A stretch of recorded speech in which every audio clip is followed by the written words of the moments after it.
Outcaste, Rise of the Regent, Book 1 of the Era of the Regent. Chapter 1. A Chance to Have Said No.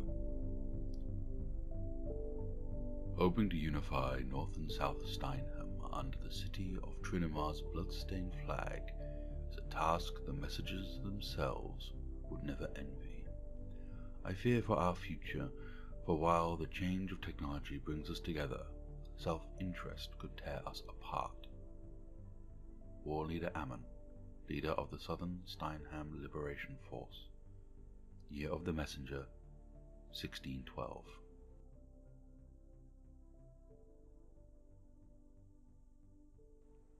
The sabre met little resistance as it sunk through the Regent's flesh, the thin and ragged blade bursting forth from the ruler's chest at an odd angle. A hand clawed at the old man's face, trying to hold his jaw shut amongst the writhing. The assassin behind the Regent did their best to hold the old man still, but even in his dotage the body of the Regent's youth held on just under the aging skin, and now it bucked and shifted under the inexpert grasp. He thrashed as any man might when trying to escape his own mortality. Muffled screams seemed to grow louder under the hand too small for the task of silencing him. Still, no one came. In the throes of adrenaline and through sheer will for survival, the Regent pushed himself up from the desk where blood had splashed against his national address and made ready to turn, a hand clawing out for a ceremonial sword that sat as an ornament on the edge of the desk. The assassin, caught off guard by the sudden burst of energy, pulled back. Their hands yanked the sword back, but the cheap metal caught against the bone inside the turning body, and the blade snapped with a strange, dull spring noise. The assassin stumbled to the side, moving with the lurching form until the old Regent had managed to arrest their fall. Turning to face their killer, the Regent wielded the ceremonial sword like a club, not even drawing it from the jeweled scabbard in his dying rage. The bloodshot and dimming eyes focused on a girl in a gleaming white uniform, a uniform lacking any of the complications of higher rank. The fear on her face and the smattering of freckles across her cheek and nose made her look like a child. The Regent froze, the ceremonial blade held in the air for just a moment too long. The assassin flailed, her broken blade cutting across the Regent's throat in a ragged line, blood gushing forth from the wound and spraying onto her face and the front panel of a clean white uniform. The Regent lifted a hand to his throat, attempting to somehow stem the tide of his life's blood. His knees gave way from under him, unable to support his body, as his blood fled in pints. His bloodied hand grabbed at the folded cuff of her uniform jacket, holding himself upright by his killer's arm as his lips tried to form his last words. No words came, just a croak, a hiss, and then a thud as he finally collapsed. The redhead allowed her gaze to cross the crumpled form, the panic filling her eyes as the clattering thump of the remains of the sword hilt bounced on the floor. The redhead's hand reached for her face, trying to mop away the blood with her other white cuff. All she succeeded in doing was to smear it around her freckled features, as if playing some morbid game of connect the dots. Her hands shook, and her soft green eyes took on a slightly distant look. "What have I done?" she whispered to herself. Her words shook in her throat as she fought back. The tears and her hands rose to cover her own mouth so that she wouldn't scream. As her mind retreated inside to try and cope with what she had done, a voice spoke from the darkness behind her. "A little messier than one would have liked, but well done." "I didn't think it would." The red-haired assassin started, but faltered, as she grabbed at her face in stilled panic. It was as if her hands rebelled against her, and wished to claw out her cheek, her eyes, her mouth, for the vile act that she had just perpetrated, as if wishing to beat the torturer to the task. The man in the shadows looked to her, tilting his head to one side as if to question the assassin. "Didn't think it would be what? Be so messy?" "Well, of course it would be messy. You just killed a man. All things survive, doing everything they can to see another day. It's only natural that they would fight back." The assassin started again. "Humanity has never as contrary as in their frailty. Stab them in the chest and they might yet stand and fight, but falling just the wrong way could render them dead in a second. The figure stood over the body of the Regent, slipping their hands behind them. It is a wonder, is it not, that humanity managed to get this far? There was a noise of something expensive, irrevocably shattering, and both assassin and her seeming benefactor turned to face where it had come from. By the door, a rather dishevelled and ill-looking man in a palace guard's uniform. He was half inside the room, one hand still on the large oak door with the gold-gilt inlays. A parcel, wrapped in a sturdy brown paper, was at his feet, in a shape that was certainly no longer box-like.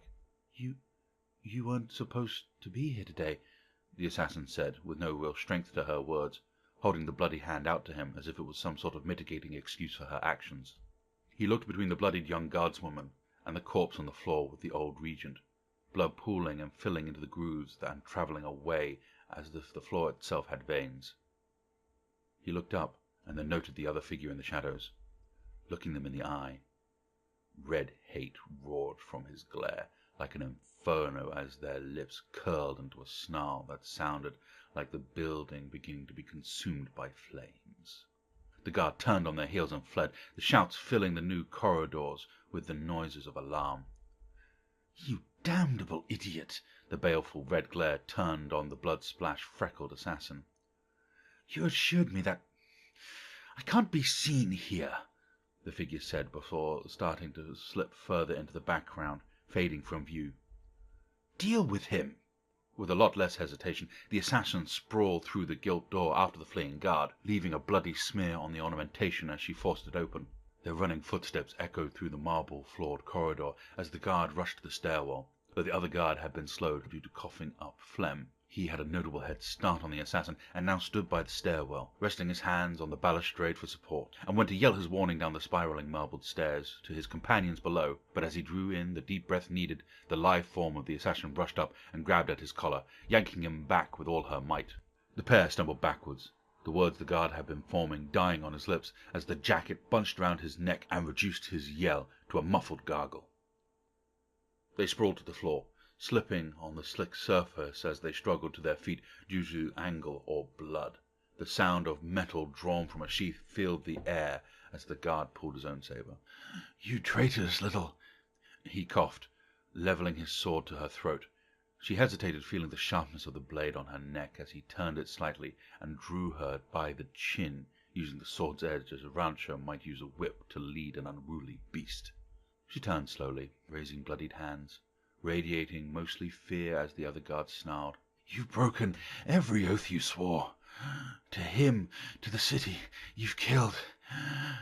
He took a deep breath, trying to gather his thoughts before turning back. "Do you have anything to say before I drag you to a cell or to your grave, you turncoat?" I didn't break every oath I swore," she said, trying to pull her head away from the blade, though it only moved with her as she backed herself against the wall. "What do you—" he started. The hands of the shadowed man clasped behind the guardsman's head. Closing her eyes, the assassin turned slightly away as she felt the wash of a great heat and a muffled roar, though she couldn't help but feel it, as if there was a yell for help that tried and failed to escape, hidden under the hissing, before dying away entirely to be replaced by the simple sounds of embers popping. Slowly, the assassin opened her eyes. The head of the other guard still smouldered, the flesh still crackling like a log on a winter fire, before the shadowy gentleman with the red eyes pushed them to one side, allowing them to collapse, cooked from the neck up. The assassin folded, tears streaming down her face as she began to whimper to herself, her mouth agape as the world spun around her. The shadowy gentleman with the red eyes knelt down by the assassin and looked at her.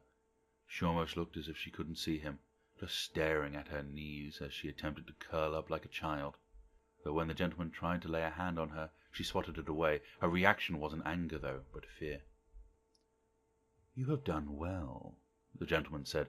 Despite his crouching form, the assassin reacted as if he was all-enveloping, looming over her like the pronouncement of a grave portents.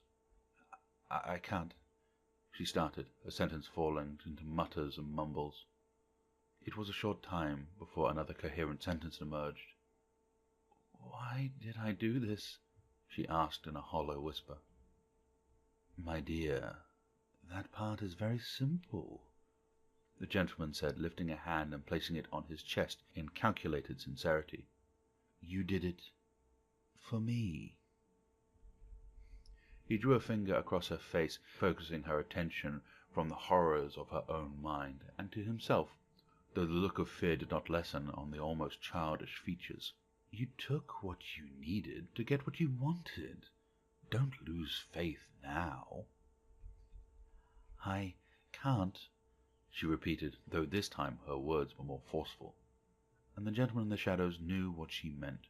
His baleful stare focused on her once more, as a finger rolled up her features again, until they were resting on her head. "So be it," he said plainly. The shadowed gentleman lifted a finger, placed it against her forehead, and then pulled back. Blood and peace remained. A young man stumbled down the halls of academia, his dirty tailcoat fluttering behind him as he staggered through the halls, bouncing from the old stone walls and around, or even through small groups of his peers who simply balked and huffed at his antics. His sprint carried him from one side of the campus to the other, with no grace and only a little dignity, and as he turned a corner, he put his shoulder into a door of sturdy oak, whereupon he came to a rather sudden and painful stop. Taking only a second to recover, and ignoring any pain radiating from his shoulder, the fist of the young man slammed against the painted wood door. The sleeve of the ill-fitting, well-worn accountant's coat flailed around as he pounded at the woodwork. "Please go away," a voice from inside the dorm said, with a degree of frustration and a little bitter sadness to curl the edges. It was unmistakably a lady's voice, but had an odd depth that slipped through the door with ease. "Linda, it's important," the young man said, once more beating his fist against the door. This went on for a few more tries before he seemed to pause, think for a moment, and decided to try the door handle. The old iron clicked heavily, it taking both hands for him to shift it before swinging open. What speed was spent from the delay was not missed as the grubby young man barged into the room at as much speed as a standing start could have offered him, though he only got a few paces before his haste faltered, and the scene before him dragged him from any alacrity he would dare show. The room was a simple one.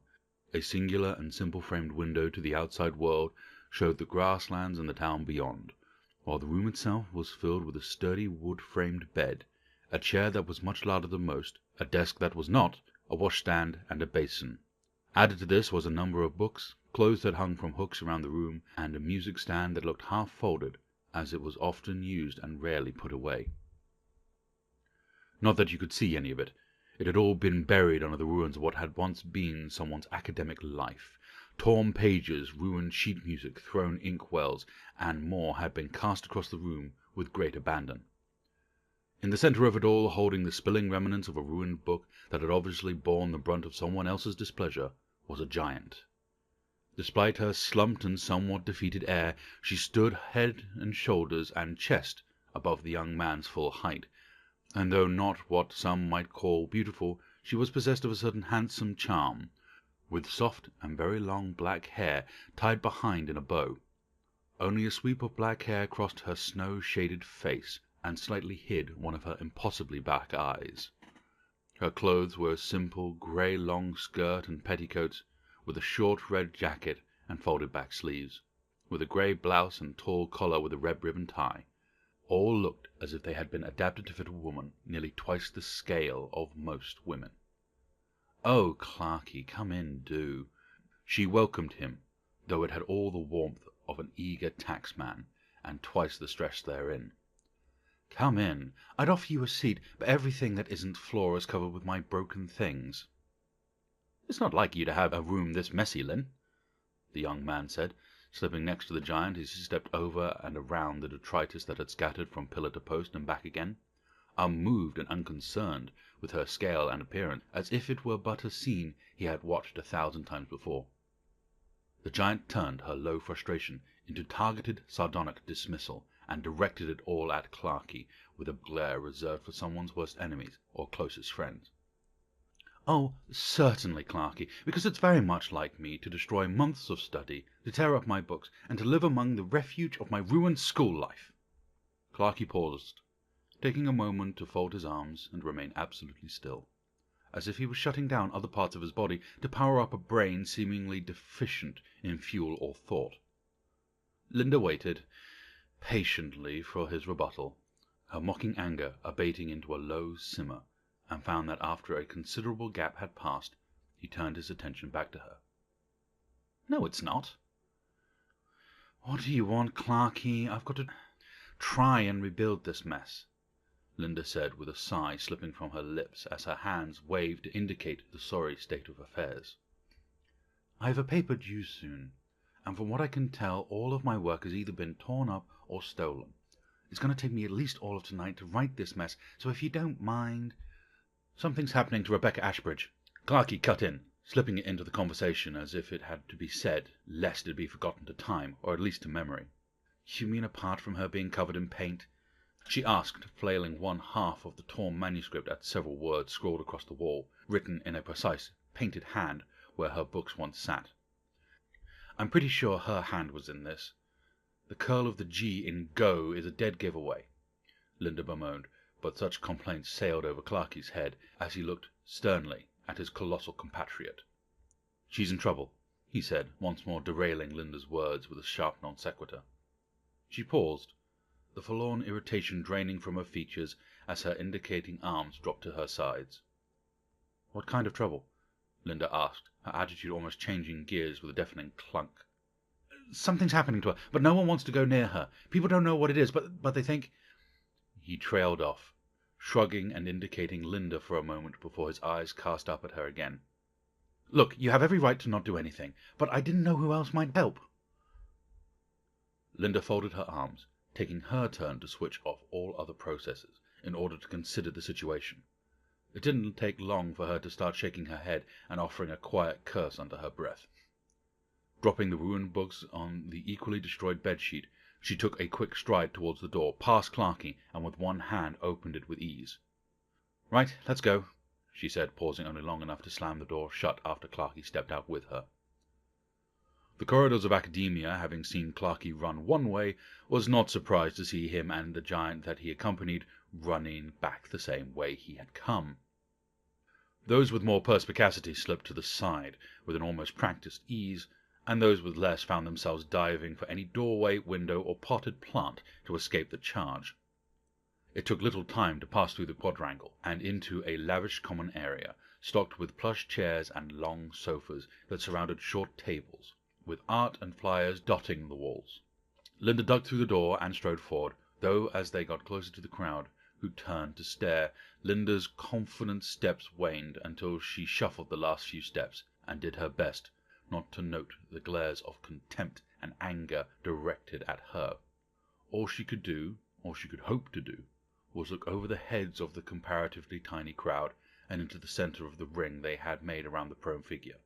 Close enough to observe, but far enough away as so not to be affected or afflicted. The girl inside thrashed, twisted, and screamed. Her painful yells were so hoarse that her throat sounded as if it had been tearing itself apart. Her eyes threw themselves from wide open to scrunched shut as her head rolled and rocked in agony, as limbs pitched themselves at unnatural angles with horrid, spasmodic flails that denotes that something internal had gone horribly wrong. She was no older than Linda assumed herself to be, around 19, and were she not twisted and contorted into a mockery of herself, she would have had the look of an heiress about her, with brown hair as soft as silk and a smile that could heal your wounds or cut you anew. Now there was only a mewling, gnawing hurricane of thrashing hands and blood spilling from her mouth as she gargled with every gasping scream. "There's Rebecca," Clarky said, pointing a finger through what gaps in the crowd he could see. "Why are none of you helping her?" Linda asked, though her demand had none of the steel that she had hoped for as she nudged her way through the crowd and into the quarantine zone, though it only took little effort on the giant's part to shove through the throng, as most seemed to want to recoil from her as much as the thrashing girl. "We don't want to get sick either," a voice from the crowd shot at Linda's back, as the giant crouched and began skirting forward on bent knees in order to get close to Rebecca. The girl slashed out with a hand as rough, claw-like nails, once clipped to perfection and lacquered to a light shine, hummed through the air and sliced her simple ribbon tie like a cloth shear. Linda jerked back, just a fraction after the assault. Had it been aimed, the giant could have lost one of her absolutely black eyes. Taking only a moment to catch her fleeting breath, Linda turned and sought the crowd for a reliable face. "This isn't good. Clarky!" Though her first words were little more than a mutter, the bark of the nickname drew the crowd's attention, were it not already in rapt attention of the unfolding drama before them. Unlike the other bystanders, who hesitated some distance away in comparative safety, the mud-covered young man pushed past and dove into the circle. "What you need?" he asked, stopping close to his friend and stooping down only slightly as to get close enough to hear her words over the muttering of the crowd and the screams of the girl. "I need your sleeve," she said, holding out a hand to him while keeping an eye on the flailing Rebecca, studying her intently as if she was dissecting a book. Without hesitation, Clarky put his sleeve into Linda's grasp. "Take it, I've got a spare," he said. With little care for ceremony, she wrenched it off with a single tug, leaving his greying and grubby undershirt exposed to the air. Clarky, deciding not to make any further comment, worked in tandem with the giant with an odd precision that could almost be unnerving with how instinctual and fluent his motions were. Without instruction, he slid a knife from his boot and sliced the double-backed cuff off the sleeve, before turning his knife on the sleeve itself and began to cut the remaining material into strips. Linda plucked the cuff from the floor and returned to the task at hand. Taking a breath to steady her nerves, and moving as quickly as the skirted giant might, Linda lunged. One hand grabbed hold of one flailing arm, while she got in behind the girl and wrapped her long legs around, holding Rebecca's comparatively smaller frame into the floor. The snowy colossus outmassed the teenager by nearly twice her scale, but the seizures seemed to double the girl's strength, and there was no care if her muscles ripped from the bone, or if the bones would break. All that mattered was the fire that crackled across her nerves, causing her a seeming eternity of agony. Linda hissed a little as she forced open the girl's mouth with a thumb and slid the cuff in place. Blood from flat teeth that had become sharpened incisors tearing at her own cheeks and tongue poured from her mouth in great waves. A background chorus of shrieks and panicked yells from the crowd took shape as the operation continued. With the clacking, hissing mouth muffled, and the clawing limbs thus pinned, Linda cast a clear eye at the extent of the damage. "She's broken her own arm. I'll hold her still while you tie it up. Then, once she's calmed down, we've got to deal with the cuts she's given herself," Linda said, having to jink her head to one side to avoid the clawed hand trying to scratch at her face. "Right," Clarky barked in reply, taking the strips of cloth he had made and set to work. Pushing the people aside, he snatched up one of the ornately carved wooden chairs that had been set next to a chess set and proceeded to shatter it against the floor, lifting it over his head and smashing it down again and again in rapid succession until 2 straight bits of wood, roughly equal length, emerged from the wreckage. For his good fortune, it was one in each hand. Wasting only enough time to shrug at his own stray providence, Clarky rushed back to the girl and knelt next to her. "Sorry about this," he muttered briefly as he took her limp wrist in hand and, pulling against the combined deadweight of Rebecca and Linda, yanked the brake back into place. Rebecca gave a muffled howl through the sleeve cuff, but it was the last embers of an inferno that was sputtering to a stop. As the flailing slowed, her body's energies spent, Rebecca slipped from the feverish fit into unconsciousness with ease as Clarky's hands worked. He laboured with rapidity, though inexperience muddied his movements a little as he placed the 2 boards both sides of her destroyed arm and wrapped it tightly. Linda reached up and, no longer feeling the need for it, removed the cuff from the mouth of the girl so she could gasp and breathe laboured breaths. "I think she's out of danger," Linda replied, tilting Rebecca's head up to check her mouth for any obstructions or problems therein. The giant was met with a set of teeth that looked a mix between a cat and a human's. Some were flat, while most seemed to be sharp and designed for tearing meat. Even her face had taken on a more feline look to it, with bigger eyes and sharper features. There were also a considerable amount of blood that covered most, but not all, of the bright paint that had splashed against the uniform and skin. "Good, I was scared," Clarky said, offering a nervous grin at his friend as he patted her on the shoulder. "You were scared. Try holding her next time," Linda replied, with a faint smile of her own, as she slipped out from under the girl and, with a hand as gentle as a mother's, moved her to lie down on the ground, head turned slightly so that blood would run out of her mouth and not down her throat. Clarky shrugged off what remained of his coat and passed it over, leaving him in a nature-stained waistcoat and a shirt that might have been white at some point. As Linda balled up the coat to be a pillow, the crowd's silence abruptly ended, as if they had found a voice that had seemed to regain the gumption to aim it. "What did you do to the girl?" Linda's brow furrowed as she looked over. The voice was hidden among the throng, so all the giant could do was look over to the audience. "What do you mean?" she asked, with genuine confusion crossing her pallid features as she rose to her full height and looked among the crowd, all of whom shared the same expression of anger, marked only slightly by fear.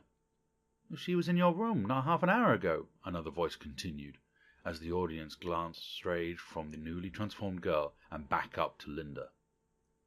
"And now she's like you." "Well, no, not," Linda said, looking down at the changed figure while lifting her hand in her own defense.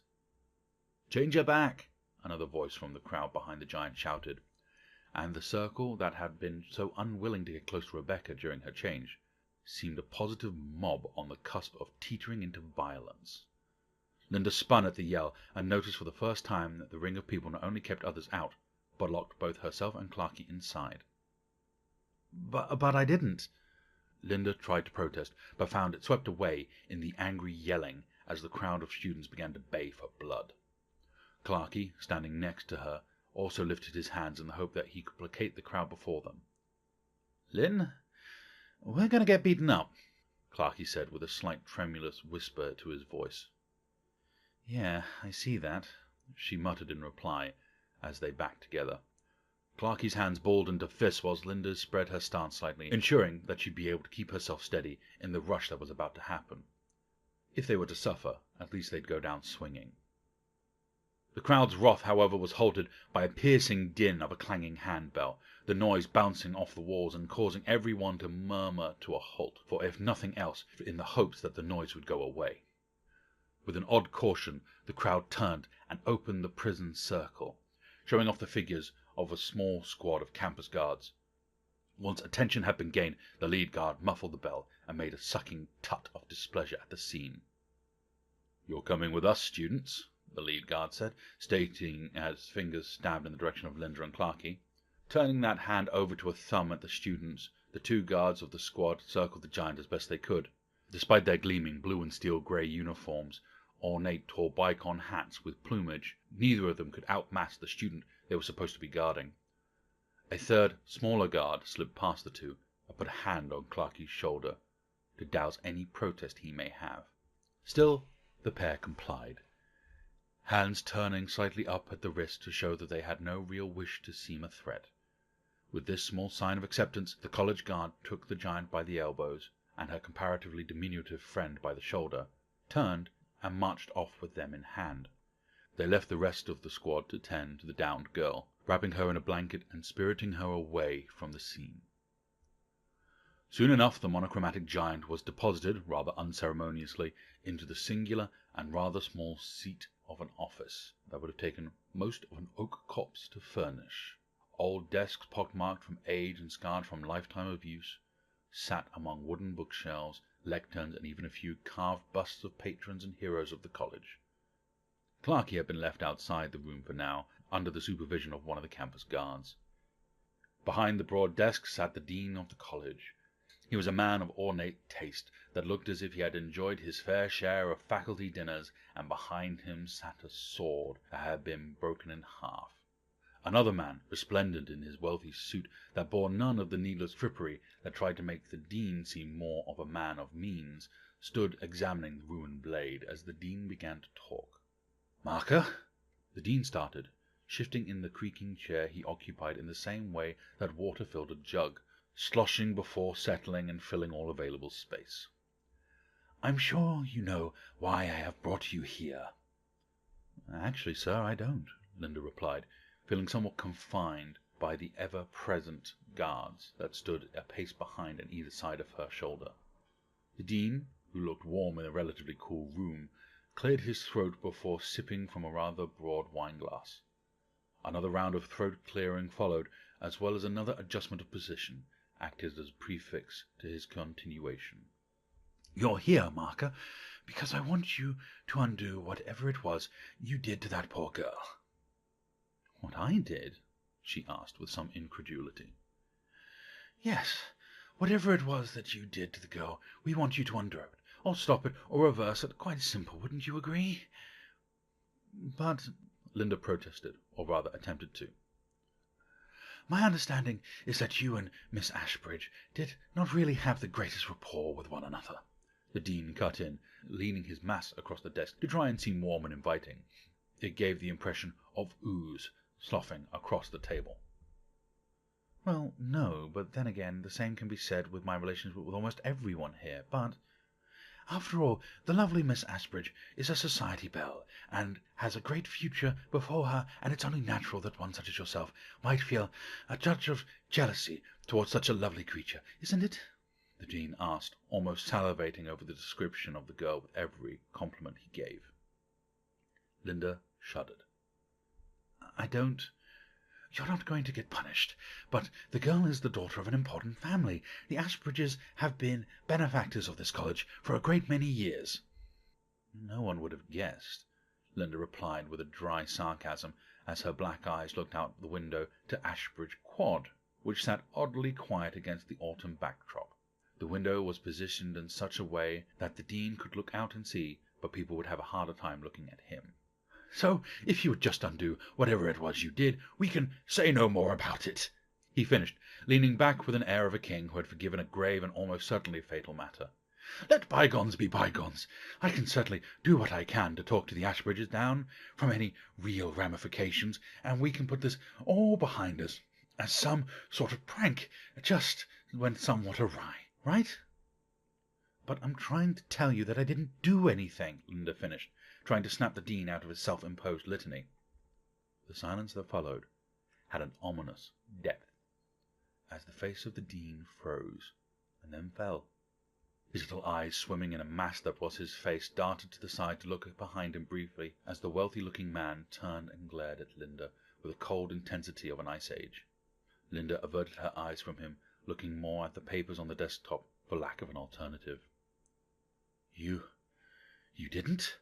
the Dean repeated, in a hollow voice that spoke of fear bubbling under his chins, as his rosy cheeks paled considerably. "No, sir. I might not have gotten on with her, but I wouldn't want to do anything to her. It's easier just to ignore her and keep your head down," Linda said, keeping her eyes down as the wealthy-looking gentleman stepped forward and placed his hand on the desk. He stooped over, pushing his face towards Linda. The effect was somewhat lost, as Linda just continued to stare at the papers. "You expect us to believe," the unnamed man started, in a voice that could cut at 10 feet away, "that she attends a school which allows one of your ilk in, and suddenly she warps before her friends' eyes, and you had nothing to do with it?" "What are you suggesting?" Linda asked, building a little defiance, though it was not enough to really mount a defence, more of a road bump to roll over than a road block. "Did you find anything in her rooms?" the Dean asked over her shoulder to the campus guards. "Only one thing, sir. We searched the wreckage, but mostly found study books, novels, clothing, and a pair of redwood hairbrushes. The only thing we did find was some coffee beans." "Coffee? That's contraband on school grounds," the Dean said quickly, as if it was a great score. "You're not allowed to do that," Linda called, looking up at the Dean in disbelief, her timid acceptance of the situation spurned at the invasion. "And anyway, it's only coffee." "These are special circumstances, Marker, and I'm sure you can appreciate that," the Dean said quickly, waving a meaty hand as if her concerns were immaterial. "What were you even looking for?" Linda asked, as the Dean went to open his mouth, but the cold-looking gentleman stepped in and leaned a little closer. "They were looking for whatever means you used to transform my daughter into whatever it is she has become." "Your daughter?" Linda trailed off as the resemblance from father to daughter started to work through her mind, when another thought worked its way inside. Wait, you mean magic? That's ridiculous. No one still believes in that, surely?" Linda asked to the somewhat credulous crowd. "If anyone could do it, then it's you," Lord Ashbridge said, his stare bearing into Linda as if he was drilling for oil. "I didn't do it," Linda returned, once more looking the wealthy man in the eye for a moment before turning her gaze down. "I came here to learn, not practice superstition." The Lord studied Linda. Then if it wasn't something you did willingly, then it was something that happened unwillingly, he said after an excruciating pause. Whatever it is you are contagious. Pardon? Linda blurted out, her black eyes darting up and looking at Lord Ashbridge in surprise. Her black pupils and irises seemed not to reflect what light was in the room, which gave an uncanny look to them, though most would only note the fear that had shot through them. How else can you explain what happened? The Dean offered, as if trying to strike a conciliatory tone between the two. Maybe that it's completely devoid of my involvement. Offence rose as a dark shade suffused Linda's cheeks. Unlike most who would garner a reddish tint to their pink cheeks, Linda's bleach-white skin just turned a shade of dark grey. You're here, and now she's different. The two must be linked. The anger drained from Lord Ashbridge as he thought upon the situation, before the steel in his glare returned, and once more he turned it upon Linda. I've been to a few places, and left without changing any one by the time I left, Linda offered. My family never changed around me. Do you know how you've become like you are? The Dean asked. Well, Linda trailed off as she tried to ponder the situation. No, I've always been like this, as far as I remember. And therefore you cannot categorically tell me if whatever it is that causes outcastism is or is not contagious, the Dean continued, spurred on by both the love of debate and the light at the end of this particular tunnel. Linda winced at the word, but gave him a shrug. Well, no, I can't say that per se, but it's almost impossible to prove a negative. She stumbled over her words as Lord Ashbridge slammed his hand against the table, startling the room. I've heard enough. Dean, deal with this. He turned away from the conversation and once more returned to inspecting the broken sword on the back wall of the office. The conversation and the decision was a foregone conclusion, but there was such a thing as fighting to the last. But I've done nothing wrong. You don't know what happened, and so you're pinning everything on me as if I had something to do with it. Linda attempted to protest again. The Dean turned and looked at Lord Ashbridge, as if Linda was no longer a factor in the room. Well, what would you have me do with her? He asked, giving something of a gallows laugh as he gestured in the general direction of the giant. It's not as if we have a dungeon any more to hold her in. Besides, that would just put more people at risk. Don't I get any say in this? Linda asked, going to stand, but at this move the two guards stepped forward and placed their hands on her shoulders, forcibly guiding her back to her seat. Once again, Linda complied. Just do something, Lord Ashbridge growled, before turning and striding towards the door. Where are you? I must see if there is a way to undo this mess. He swirled his cape over his shoulder to form a shoulder cowl, and stormed out of the door, slamming it behind him as he went. The room sat in silence a moment or two before the Dean let out another rumbling, spluttering cough that sounded almost volcanic. Well, as for you, he took another sip of wine, the colour returning to his cheeks. I feel I must ask you to leave. As in your office? Linda asked with an unwarranted optimism. As in the school and all environs, the Dean clarified with a grave tone. This isn't fair. I've only ever tried to be a good student. I work hard, and I keep my head down. Linda tried once more. Fair or not, this is my decision, and it is final. I must do what I can to protect my students from your kind, he said, doing the verbal and moral equivalent of hiding behind a rock while trying to make himself sound like a brave, dutiful, and magnanimous ruler with absolute power. I will have a coachman summoned to take you home. But I need this. I want to be here. Linda tried, trying to move forward and finding the iron-gloved hands of her guards on her shoulders once more. You're dismissed, Marker. Please go and pack. But, sir, I said you're dismissed. The Dean nodded to the guards, who released Linda's shoulders and moved forward, occupying the space either side of her. Linda's eyes moved from the Dean to the floor once more, as she slowly stood. Yes, sir, she said, defeated, as she turned and was escorted out and back to her ruined dorm in order to pack.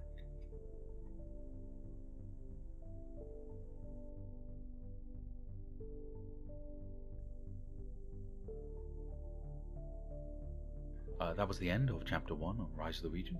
This is the first time I've tried to do an audiobook of what I've been writing. I'm hoping that it turned out quite well. If you enjoyed it, please consider supporting me either by putting likes on my YouTube page or by supporting my Patreon. And in the meantime, I hope you guys take care, and thank you very much. All thanks and likes to particular people, such as music that has been contributed, will be in the links below. Thank you very much. Goodbye for now.